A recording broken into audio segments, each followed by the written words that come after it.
Hello friends, இந்த வீடியோவில் ஒரு ஈஸியான ரொம்ப டேஸ்டியான மாங்காய் ஊறுகாய் எப்படி செய்யலான்னு பார்க்கலாமா. ஃபஸ்ட்டு நான் மாங்காய் கழுவி அதுக்கப்புறம் தொடச்சி எடுத்துக்கிறேன். அதுக்கப்புறம் நான் ஒரு 5 டீஸ்பூனுக்கு வெந்தயம் எடுத்துக்கிறேன். அதே அளவுக்கு அந்த கடுகும் நான் சேர்த்துக்கிறேன். சேர்த்து அதை நம்ம வறுத்து பவுடர் பண்ணி எடுத்துக்கணும்.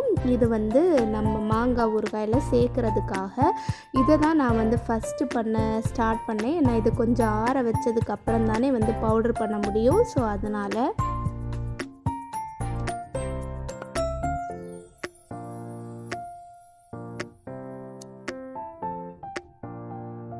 அதுக்கப்புறமா மாங்காவை நான் இப்படி சின்ன சின்ன பீசஸாக கட் பண்ணி எடுத்துக்கிறேன்.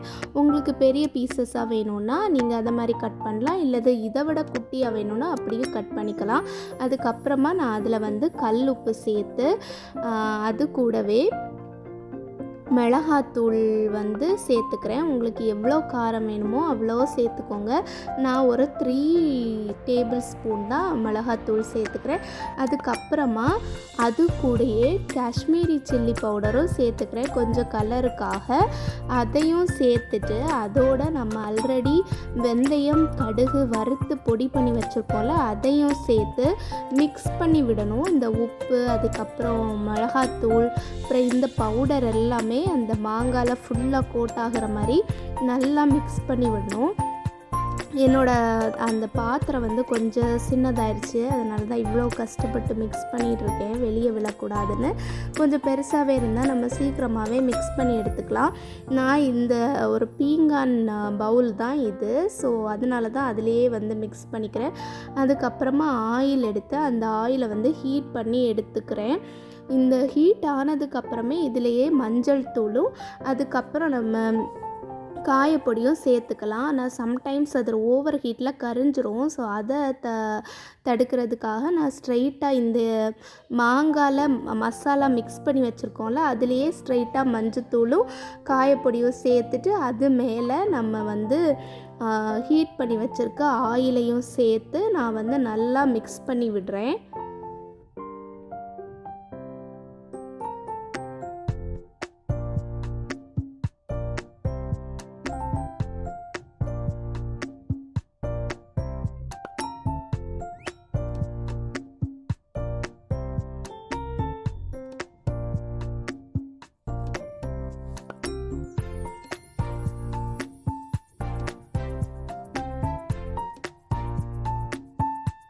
ஃபுல்லாக மிக்ஸ் பண்ணதுக்கப்புறம் அது இப்படி தான் இருக்கும். ஸோ இந்த சூடோடையே மூடி வச்சுருக்கக்கூடாது. அப்படி மூடிட்டோன்னா மேலே அந்த ஆவியெல்லாம் போய் தண்ணியாக அதுக்கு மேலே விழுந்துடும். ஸோ இது ஆறுற வரைக்கும் வெயிட் பண்ணணும். இப்போ ஆறும்போதே லைட்டாக அந்த எண்ணெயெல்லாம் பிரிஞ்சு வரும். இதுக்கப்புறம் நான் கேப் போட்டு மூடி அதை நான் அடுத்த நாள் காலையில் தான் எடுத்துக்கிறேன். அடுத்த நாள் காலையில் எடுத்து இதை ஒரு 2 days வெயிலில் வைக்கணும். ஸோ நான் வெயிலில் காய வச்சுட்டு அப்புறம் எடுத்து பார்த்தோன்னா இப்படி தான் அந்த எண்ணெயெல்லாம் பிரிஞ்சு ரொம்ப அழகாகவே இருக்கும். இது நம்ம இன்னொரு நாளும் இப்படியே வெயிலில் வைக்கணும்.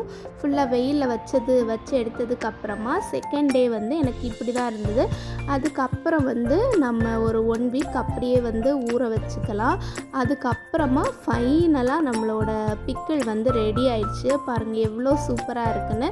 இதை நான் ஒரு ஏர்டைட் கண்டெய்னரில் போட்டு எடுத்து ஸ்டோர் பண்ணி வச்சுக்கிட்டேன். ரொம்ப டேஸ்டியாக இருக்கும். ரொம்ப நாள் கெட்டு போகாமல் அப்படியே இருக்கும். நீங்கள் ஃப்ரிட்ஜில் ஸ்டோர் பண்ண வேண்டிய அவசியமே கிடையாது. கண்டிப்பாக இந்த மாங்காய் சீசனுக்கு இந்த பிக்கில் ட்ரை பண்ணி பாருங்கள். ரொம்ப டேஸ்டியாக இருக்கும். என் குழந்தைங்களும் ரொம்ப சாப்பிடுவாங்க இது.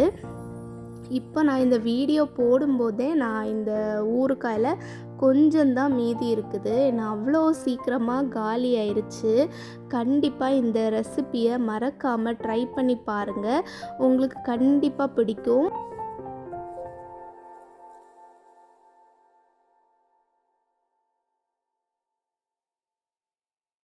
இந்த வீடியோ உங்களுக்கு பிடிச்சிருக்கும்னு நினைக்கிறேன். பிடிச்சிருந்தா மறக்காமல் இந்த சேனலை சப்ஸ்கிரைப் பண்ணுங்கள், லைக் பண்ணுங்கள், இந்த ரெசிபியும் செஞ்சு பாருங்கள். தேங்க்ஸ் ஃபார் வாட்சிங்.